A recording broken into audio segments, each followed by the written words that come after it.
Hrišćani umeju da saslušaju. Marina Đorđević. Svaki čovek neka bude brz da čuje, a spor da govori i spor da se ljuti. Jakov 1.19. Da li ste se ikada našli u neprijatnoj situaciji kada vam je nešto bilo rečeno, a da se vi toga jednostavno ne sećate i tvrdite da ta informacija nije došla do vas? U drugom slučaju, vi ste bili ti koji ste saopštili nešto, a osoba vas je ubeđivala da nikakvu informaciju nije primila od vas. Zašto vam se ovo dešava i koji je uzrok prepreke u komunikaciji koja nam stvara ove neprijatnosti? Šta je potrebno učiniti kako bi naša komunikacija bila uspešnija, a mi srećniji? Istraživanja pokazuju da više od 30% vremena provedemo u govorenju, a više od 40% u slušanju. Pošto se najveći deo vremena provede u slušanju, ono zauzima primarnu važnost u našem životu. Jedna od stvari koje sam naučila iz Svetog pisma jeste da Bog želi da nas najpre nauči da slušamo, a tek onda da ispravno govorimo. Zapravo, samo odrastanje je više slušanje nego govor. Dete uči i razvije se najpre time što gleda i sluša roditelje. Dok slušamo i obraćamo pažnju na drugu osobu, mi joj dajemo informaciju da je ona prihvaćena i ohrabrujemo je da bude otvorena. Nedovoljno slušanje nastaje zbog određenih činjenica. Neke od njih su prekidanje sagovornika i nedostatak kontakta očima.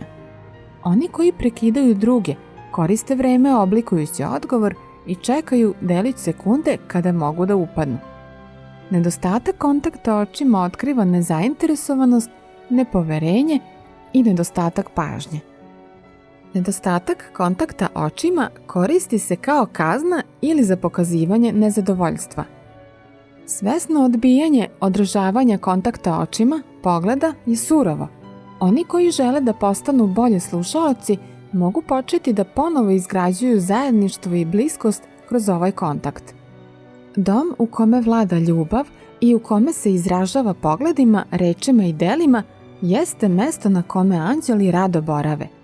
Vedar razgovor i ljubazni postupci vezaće srce dece za njihove roditelje svilenim nitima ljubavi i učinit će dom privlačnijim nego najređi ukrasi koji se mogu kupiti zlatom.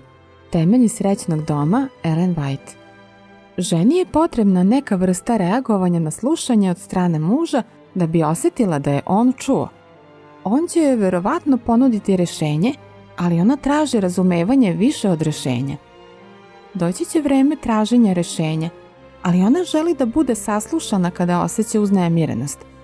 Ako njen muž sluša dok mu je jedno oko na kompjuteru ili daje spisak rešenja, ona neće osjećati da je on čuo.